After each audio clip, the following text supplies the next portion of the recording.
Good Wow. morning. Good morning. Morning. First question for you, Bart, was how was the weekend? We know how it was on the pitch, but how was the weekend otherwise, sir? Oh, when you're that close to the beach, it's always a good weekend. It was a lot of relaxing, but busy fun. It was great. Well, and did I read correctly that you got you had a uh, a a knight in shining armor help you out? I did. Thanks to Abby for we were trying to we were leaving the game on Saturday, and the Uber situation was a little bit of a mess, and it was kind of hard to get one. So Abby was like, "Well, I have my car here. You want to ride home from me?" I was like, "Oh my gosh, yes!" So I have officially been in the Abstermobile, and she was very nice to give us that ride back to our condo. There you go. Uh, and I guess secondarily, how are the plans coming for the Women's World Cup? How is your travel plan shaping up for that? Since we're like almost Well, they're great. We have all the tickets to the U.S. games that we need. We've got the flights to and from Australia. Just trying to figure out what exactly our travel plans are, between matches, because there's several days in between the U.S. matches. We got to figure out where we want to go and who we want to see. that is absolutely true, and we also have to figure out your broadcast plans for when you're down there as Yes. as Yes. our official correspondent down there in Australia and New Zealand, and we'll see how that plays out. Traditionally, as what we always do, is that we always go with reffing down here with the hashtag, and there was one thing that popped up this morning, and I don't know how long you've been hanging out with us. We were discussing the ball going totally out of play on the touch line and ARs and all this kind of stuff from Yeah. Champions League with Carlo Ancelotti saying the ball was all the way out and all this kind of stuff. And, you can't have VAR review something like that. So in Champions League reffing down here, Abby's asking if the ball goes totally out as the rule of play. Many times ARs call the ball out, and according to rule of play, it really wasn't out. Ask Bart. So what's the deal with the ball rolling out of play and looking at it? Is that specifically the AR staring at it? Is that center ref? Is that whoever jumps on it first waves their hand? Or The ball in and out of play is most prominently the job of the assistant referee. Okay. The center referee obviously is one who has to make the call physically, but the AR should be looking at that, and that's their secondary duty to the offside line, which now is almost not even their duty anymore. So it really should, they are the ones watching it, but for an AR, we're instructed to not put that flag up until you know that 100% of the ball is 100% over the line. And I think in that situation for the Man City game, I think it's a valid gripe that Real Madrid fans have, but it was.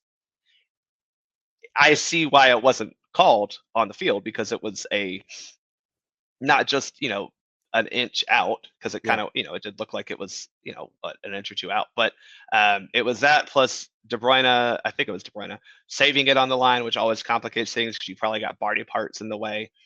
Because it's in the air and it wasn't like super right next to the line, it's hard to tell. There's a lot of factors that made that call difficult. So I don't take any away from the AR for missing something like that, because it is hard to see. And again, we're not putting our flag up unless we're 100% sure that 100% of the ball is 100% over the line. And you have athletes who are traveling at roughly 22 miles. Yeah, they're going fast, John. Last time I checked, they ain't my speed, and trying to make sure that something right. And the ball isn't either. Yeah, that is absolutely true. Jarrett, your first question for Bart at the at SoccerForUS PODs at Bartimus Prime 19, as we have reffing down here on a Wall Pass Wednesday. Yeah, how often do you have to explain to people that a ball is round and the ground is flat? So, because we did this during the Men's World Cup with the Japan game, where everybody looks like I can see space between the bottom of the ball and the line. Like, y'all realize the ball is a sphere, yeah? Yep. The ball is a sphere, so if it's touching the grass outside the line, then it still very well could be inside the line. And that, you're exactly right. It's complicated, and again, that's why we are instructed and we hold our flag, because it needs to be, you have to be 100% sure that that is the right call for that situation. And you would rather err on the side of it may have been a little out of play than calling the ball out of play when it was inbounds. All right. We've held on to this one for a couple days. And it's time, I guess, to talk about and I want to get the full title right. And I want to make sure that I don't miss an adjective or any kind of work here in discussing Armando Villarreal's horrible, no good, very bad. Yeah. Actually, was it a terrible, horrible, no good, very bad day?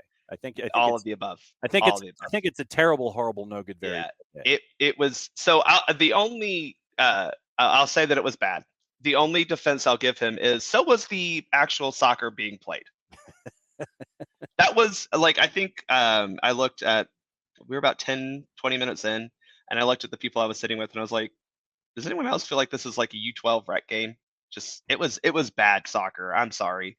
And Villarreal did not help that because I don't think he gave the players a great standard to which they could live up to when it came to fouls and physical contact, because it just seemed Santi Sosa did everything wrong, yet when a Miami player did Miami was getting away with a lot of things.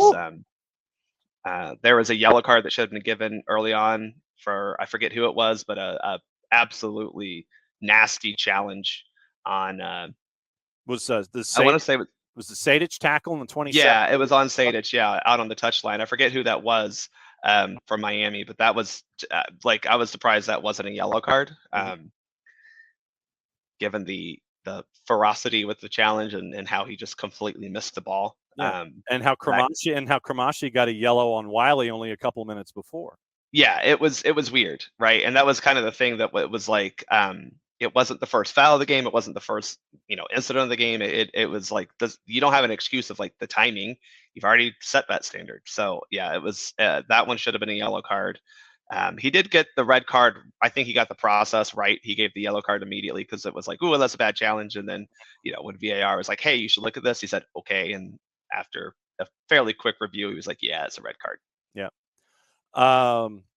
I've got a bunch of different things, and there are moments. And traditionally, what we do is we go through moments. Jarrett, what else is on your checklist in catching up with Bart?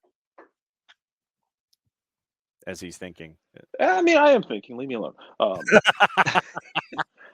Because I don't know what else to take away in terms of like reffing down here from that game, because it's just bad. Like I thought one of my favorite things about it was you go through the timeline. It's amazing how mindset shift, because you can go through some timelines, and in the first half, going into halftime, it's a bunch of people going, you didn't end the half cleanly, but you got out of there unscathed. String some stuff together, and this is a game that's definitely winnable. And by the end of it, it was, fire and brimstone, doom and gloom. Everything is bad, and it's just you were missing the teeth, really, to kind of take them to the sword, and you just didn't do it. I don't know what else to add in terms of like the officiating thing. I think y'all covered it. Is just there are disappointing. I mean, there's stuff you can.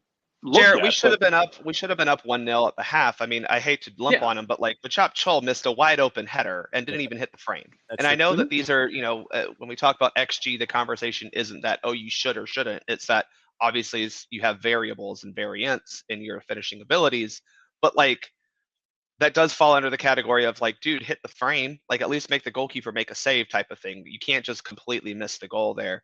And there were others. I mean, Almada had a shot blocked after he's kind of getting into a funky phase of like, I want to say it's more a little bit like Barco, where he's trying to take too many touches instead of just reacting when the ball gets there. But yeah, I mean, we could have easily been up 1-0 at the half despite playing like absolute dog.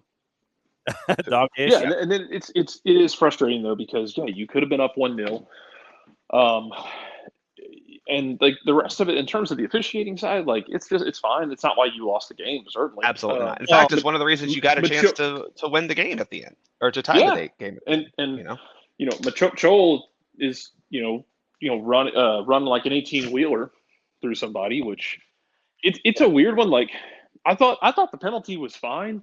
It's one of those. It's like It's not malicious. It's unfortunate because he takes a heavy touch and ends up chasing it right into the path that Macho has chosen to run down. And as a fellow large human being, I can tell you, when we get going, the air brakes don't work the same way they do for smaller people. No. Yeah. It's not like Monteagle Pass. He had committed, and unfortunately, it ended up in. I mean, it was absolutely a penalty kick. I mean, I was looking right at it, and I was like, people were trying to. I was like, no, he put his big long leg out and put his body into the guy as a foul. But what I would like to do is go back into that same minute to a minute and a half of action, and in discussing the horrible, terrible, no good, very bad day, why you don't give a card to Ruiz for basically body checking Andrew Gutman into the signboard. Yep. Where I think, that was not your typical two players hustling after a ball at the touchline. That really wasn't. That was, to me, and Joey Logan, also a referee who's an Atlanta United fan, he and I were both on this, that absolutely should have been a foul on Miami coming out. That was, I don't know where or why that was not seen as a foul, because it was after, I mean, it was even after Gutman had kicked it, like what it was. So I legitimately thought that Gutman had saved it from going over the end line. So at the very least, it was not a corner. It was a throw. It was a deep corner throw, basically, by the corner flag. So I initially thought that Gutman saved it. Then Ruiz body checks him into the signboard head first, and he goes in head first, which to me is something else that was attached to that play. Nothing is called. It ends up as a corner, which creates the sequence, which creates you go A, B, C, D, E penalty, and it goes in. So that to me was something that I was like, okay, that was another red flag as to how horrible, terrible, no good, very bad day was. Did you see? I thought that the Kritsov contact in the box was a handball. Did you? Okay, thank you. That's what I wanted to talk about, because I couldn't see it on like a replay, right? Because Miami wasn't showing that in the stadium. Right. But on first review, I was like, that was a handball. Yeah. And I haven't been able to see any replays that told me any different than my initial thought. Okay, so let's get into handball here and the discussion. If it happens against Miami, it should be called a handball. Well, yes, I agree.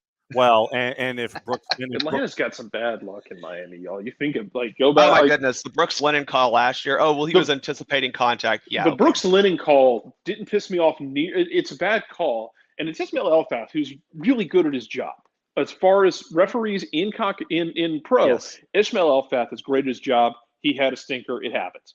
It didn't piss me off nearly as much as listening to the mothership of MLS try and start a narrative that Brooks Lennon's a diver and that he searches out contact.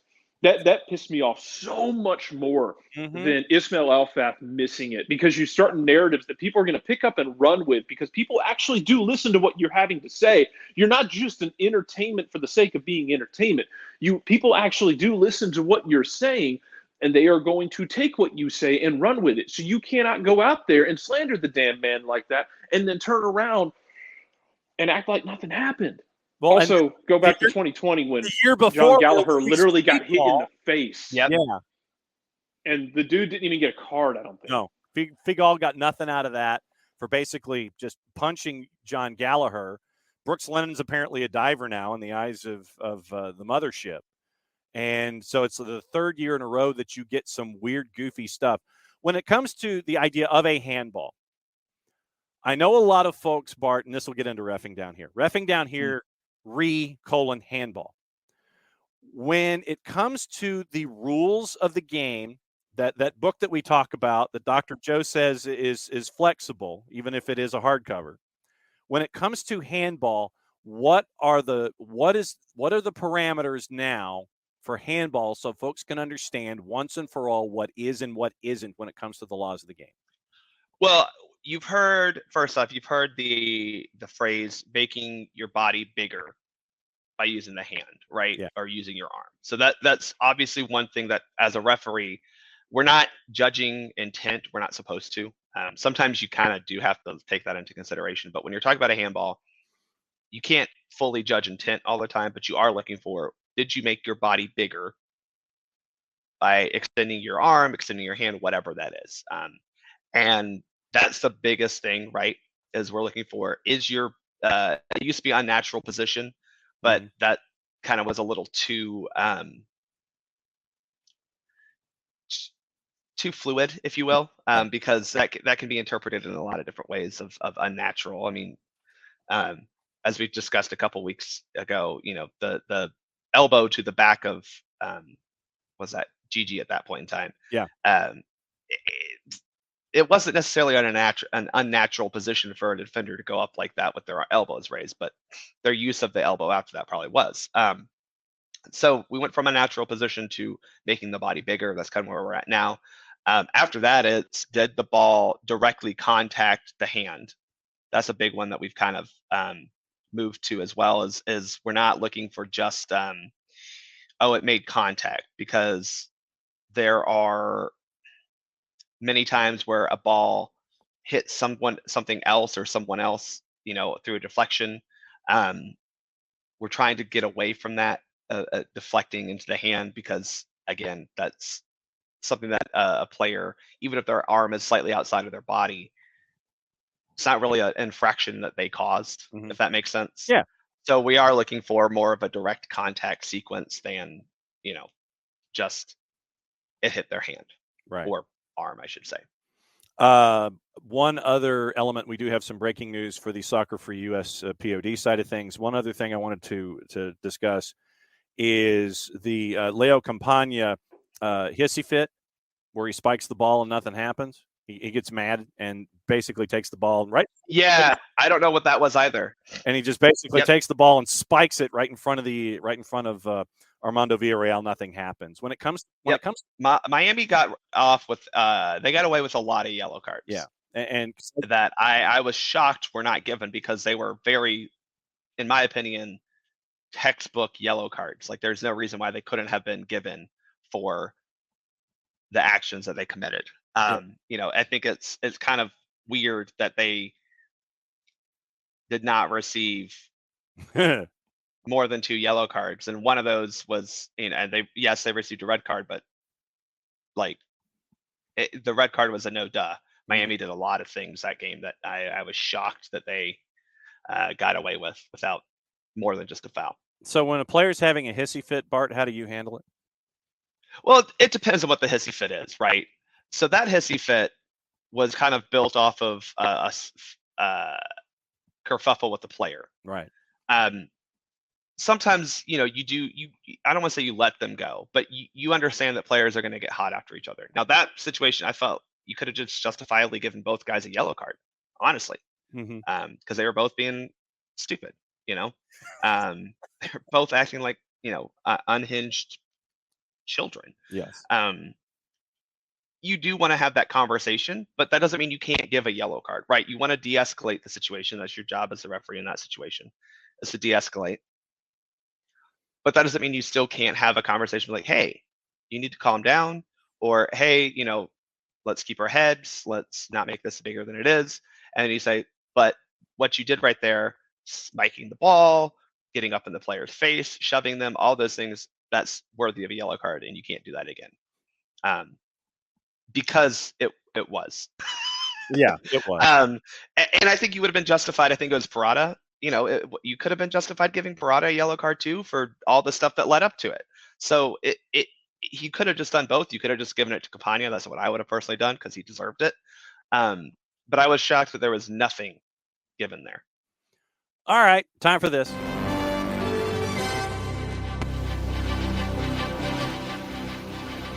From Jeffrey Carlisle. Multiple sources are telling the 4-letter that the U.S. Soccer Federation is appointing Oguchi Onyewu to a newly created position of VP of Sport. He'll report to Sporting Director Matt Crocker and support all national teams, including hiring of the new USMNT manager, also involved in fundraising. From Carlisle, yes, there is overlap in terms of what Brian McBride did as USMNT GM, but Onyewu's remit will extend beyond the men's programs. The fundraising bit is new as well. So news from yeah. I'm wondering where this leaves Kate Markgraf. I feel like her job has been pretty safe throughout this process as women's GM, and maybe she still does that. Maybe Gooch is, again, providing oversight for all of them just to kind of guide. But I think this is, if Matt Crocker's job is still the overall programming of sport for the Federation, right? You're still going to involve some sort of not just playing soccer with him. It makes sense to have someone below him who is also helping with those duties. And also, I mean, look, you hired Matt Crocker, who, to be plain, is a very undiverse hire. Yeah. Oguchi Onyewu fills a lot of those gaps that Crocker may have. A, he knows the U.S. soccer system very well. B, he is a player of, I think mixed ethnicity. I know for sure African American. I think he may have other ethnicities as well. Speaks multiple languages, which Crocker admitted to saying that was a slight problem in his entry level press conference, which again, I don't think is necessarily the job of the sporting director to be multilingual and know every single part of sporting culture in the U.S. So Gooch kind of fills that in, and then C, he is a former player, right? I think it's good. I know this is going to piss a lot of people off, but it is good to have former players in these types of roles because they do understand what it takes to get there. I mean, Matt Crocker doesn't have that level of experience. Oguchi Onyewu does. So that is a plus. And I think that is, I think this is a good hire because you've essentially done the corporate BS of creating a position to put someone in that you really like. And I think there's nothing wrong with that for this particular situation. Gucci's parents moved to the U.S. from Nigeria to study in D.C. Ethnic Igbo people of Nigeria, 2 brothers, 2 sisters. Also holds Belgian citizenship, speaks English, French, Italian, Portuguese. And so at 6'4", 210 is the second tallest outfield player in U.S. national team history after Omar Gonzalez. Yeah. Yeah, and again, I think it's a good Gooch, there's a reason why he was a finalist for that sporting director job, because he does have experience doing that. It's not as extensive as Crocker. It certainly hasn't been as successful as Crocker, but he does have that. He obviously has a long playing career in a lot of different countries. And I think those things help for the job he's about to do. And I do like the fundraising idea because I look at this as like the assistant athletic director for development, right?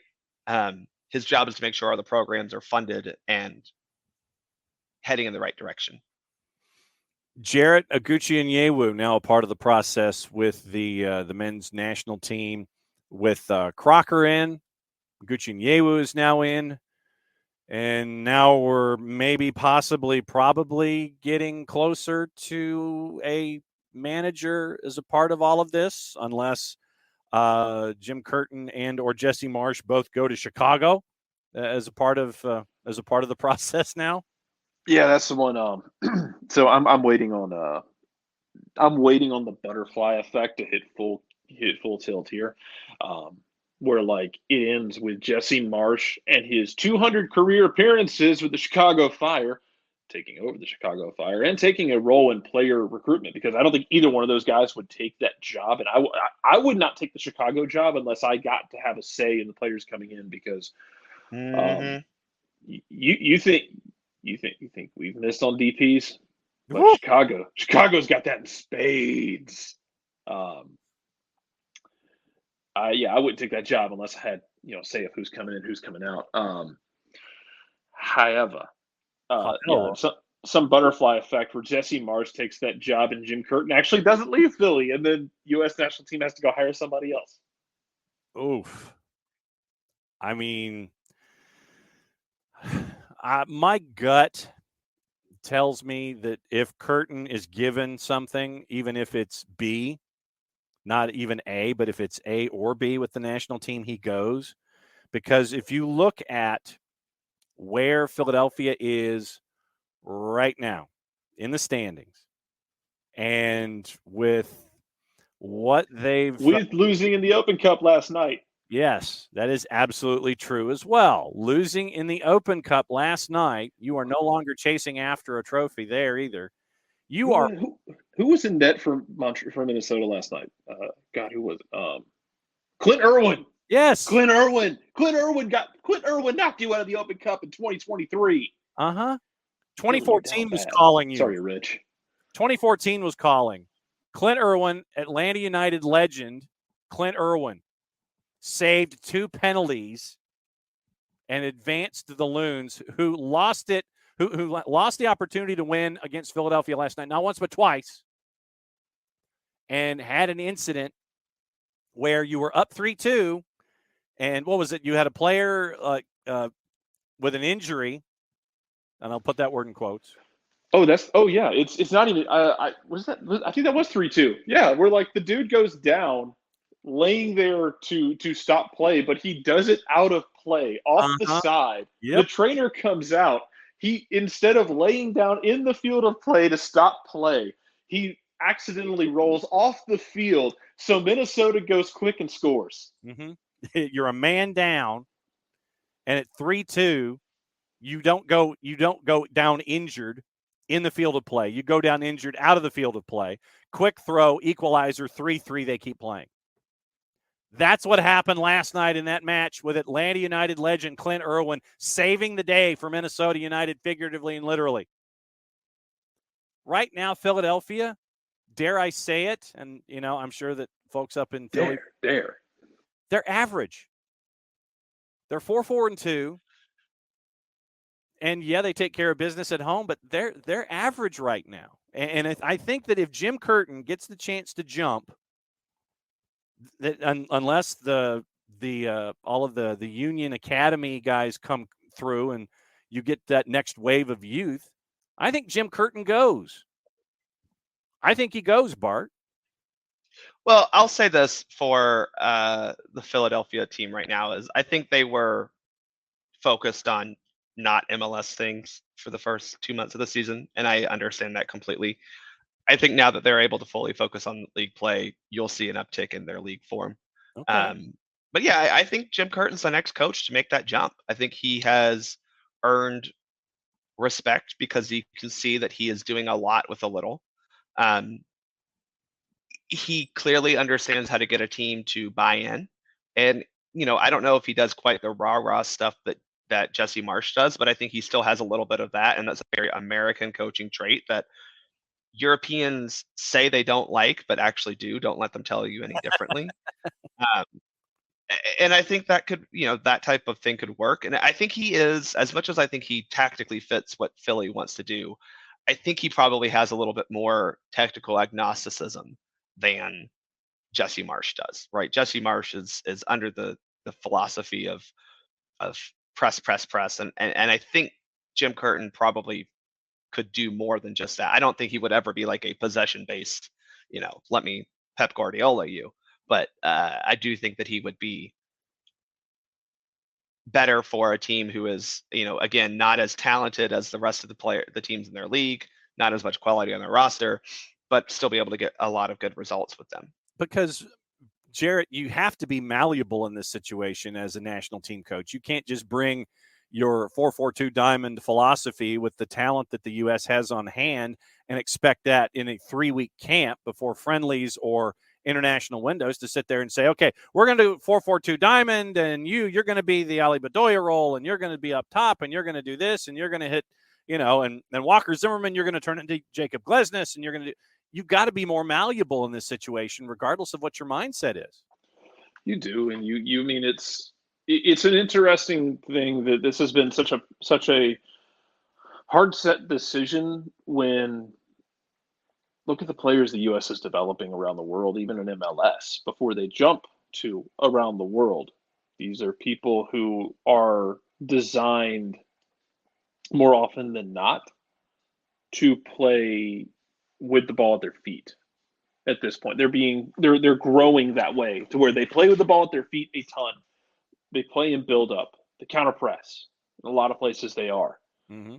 To ask them to play straight up unfiltered, energy drink style, it feels like kind of a waste of what they can do. Now you can find middle ground there. Like I think Philadelphia, especially last year, found middle ground where, they were, they like to play that. We've talked about this before ad nauseum with Bart. I think that, Philadelphia likes to play this antagonistic style. They want to press you. They want to really bring the physicality into the game, and they're relying on, defensively, yeah. They're relying on the game to be called loosely, and for people to just expect them to play that way and kind of become a normal as opposed to an abnormal treatment of the game.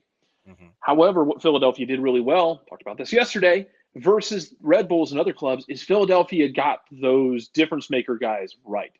Got the Weston McKennies, the Gio Reynas. Those are the guys you would be looking at in this situation, assuming Gio Reyna does not have a full-on Jerry Springer moment with this entire organization, the national team. R.I.P. Jerry. Yes. But it's the first time I've heard his name in a joking sense like that since that happened. There it is, breaking news officially that Oguchi Onyewu is now the vice president of sporting. Mm-hmm. So, but okay. Yeah, but Philadelphia has nailed those difference maker guys that I think the USA has. So, could you install some of that high pressing system? Sure, but when teams don't want the ball, you're going to have to be able to modify it to be able to play with the ball to build up. And you've got guys who can do that, but do you have like a coach who's willing to bend a bit on that? And that's what I'm concerned with too, Jarrett, because we've seen how Panama, especially Costa Rica, and other teams like that, they have they are not going to do the whole we'll try to play with the ball the way that that the U.S. that is one thing that I do vehemently believe that Berhalter understood and tried to implement was we are going to have to be a ball dominant team because so many teams in this region are going to want to not have the ball, right? We've seen how El Salvador, gets after us. I do think that Jim might actually work well against El Salvador because, he is. I think El Salvador gets into the trap where they do try to play with the ball a little too much. But for the most part, you have all these teams that are inferior, to be just blunt. No, that's true. Maybe it works against a team like Canada, right? Who, refuses to try to play soccer as well. I mean, they play just like Philadelphia plays. Their entire philosophy is to put you on a Canadian football field, which is 50 yards wide, and compress all the space possible. That could work against them. But they also tried to change their culture. They also tried to change not their culture. They also tried to change their philosophy 3 times in 3 games of the World Cup. There was no here's how we play. It was trying to be a chameleon and failing 3 times. Yeah, and so I don't know if I want Curtin at the men's national team right now. I'm not. That's not the person I would hire. I don't not think even the number 2. Not well, even. I think it's. I think it's who's number 2. No, and not even as a number 2 because there were the rumors for a while that Marsh would get the job and Curtin would leave Philly to go be. I don't his want number Marsh 2. either. Sorry. No, I don't either. So then, who's at the top of your list? Who's your list that is not Patrick Vieira is the top of my list, to be 100% honest. Okay. Because I think he has enough knowledge of the U.S. soccer system, right? It would not be a shock to him to have to work with within MLS in terms of trying to get people. But he is a very smart. I think he's a very smart tactician. I think he got New York City to the level that New York City is now. Was at. Right, he was in my opinion, he was the first guy to get them past we got a bunch of retired guys who play soccer and may or may not actually be interested in playing on this baseball field to, we're an actually good soccer team. And, I think obviously coaches after him were able to take that up a notch, but, I think he was pretty good at Palace as well, and he doesn't have national team coaching experience, but man has international experience, right?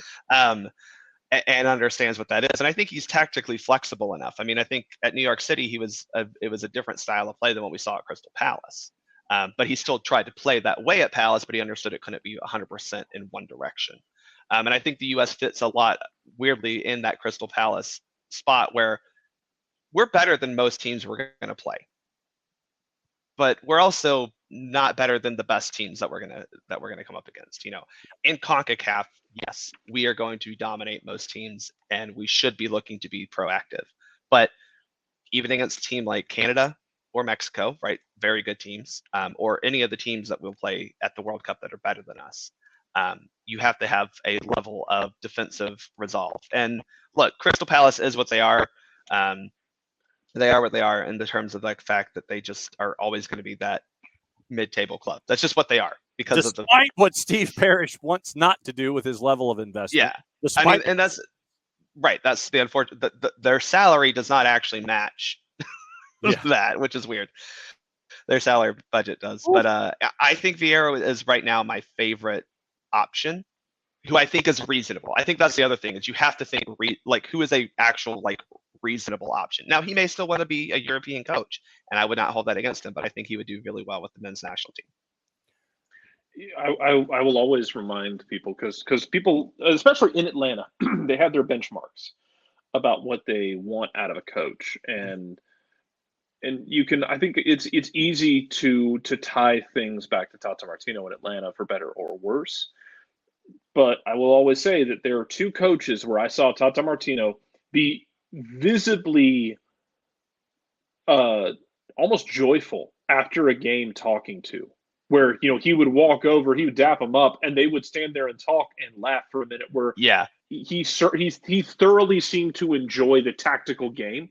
One of them was Greg Berhalter, whether you like it or not, and the other one was Patrick Vieira. After a New York City game, I think it was in 2018, he walked over, and the smile on his face as they shook hands and were laughing. I mean, they were just, it looked like it looked like they had just played a game of chess and they had just had a good time. Mm-hmm.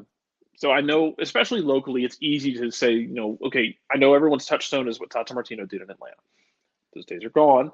But if you want to measure your coaches based off of, if that guy is one of your touchstones, you're talking about a guy in Patrick Vieira who he was very visibly enjoyed coaching against. Another one who's a free agent, even though he just washed out in Turkey, is Domi Tarant. Yeah, that's another one that I'm not against. Right, I think that would be an interesting look. One other paragraph in the release involving Gucci Onyewu. Onyewu will, reporting to Crocker, Onyewu will also play a prominent role in managing relationships with clubs and leagues in the United States and across the world, along with strengthening other stakeholder relationships, end quote.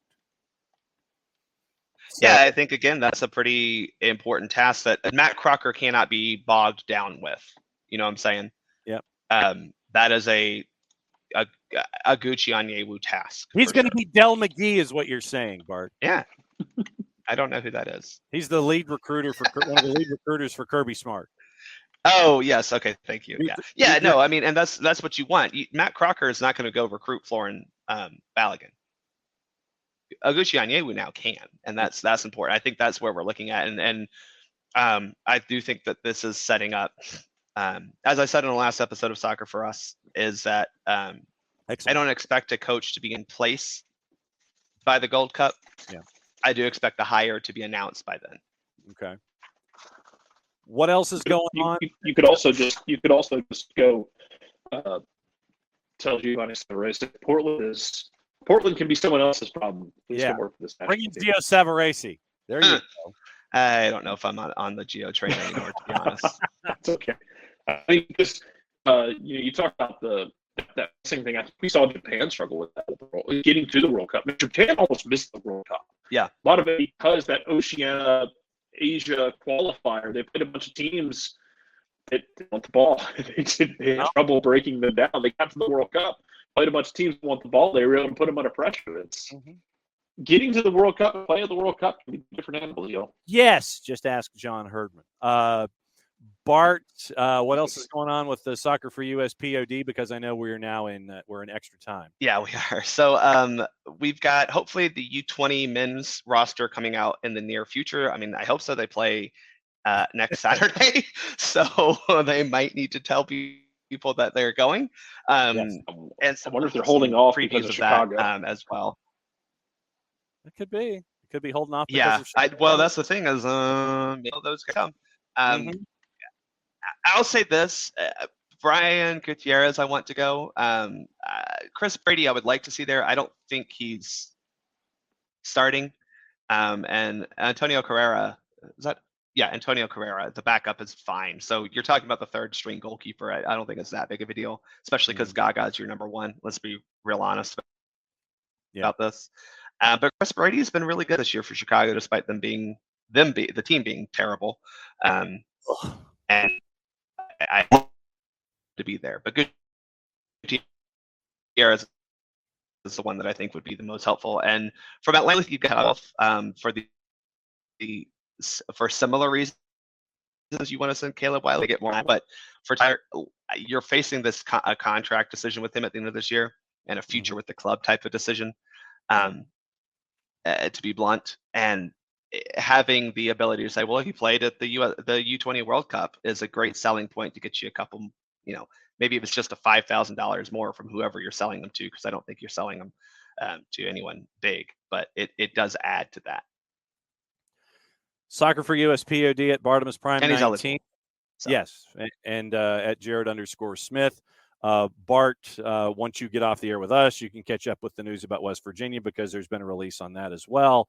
And that is college hoops. Trying to avoid West Virginia right now.